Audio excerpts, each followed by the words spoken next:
ազգայնականացման բան չի, ձև չի ասել արդար հայ, որովհետև արդար քրիստոնյա ընդհանուր հասկանալի է, որովհետև ի վերջո ձեր ասած արդար հայն էլ հասկանալով պիտի գնանք դեպի Աստվածաշունչը։ Խնդրեմ Ազատ։ Տեսեք, այստեղ մի կարևոր բան կա, Էդգարը խոսեց բնական պահպանողականությունից, այսինքն, տեսեք, իրական պահպանողականության բնորոշ գծերից, բնորոշ հիմնական գիծը հավատն առ Աստված է, հետո նոր ծառայում ազգին և հայրենիքին, իսկ այս արդարությունը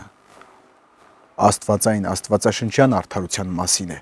այսինքն հայը ելնելով իր առաքելությունից պետք է լինի քրիստոնեական ծիրի մեջ,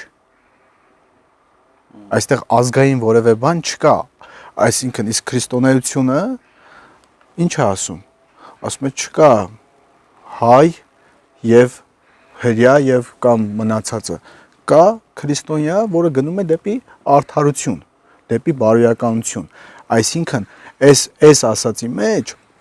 ոչ մի ազգային բան չկա, կա Աստծու նախախնամություն, դա ազգայնականություն չի, որ քեզ ստեղծել ենք հայ, իսկ Աստծու ստեղծագործության ներդաշնակությունն ապահովելու համար կան հենց ազգերը։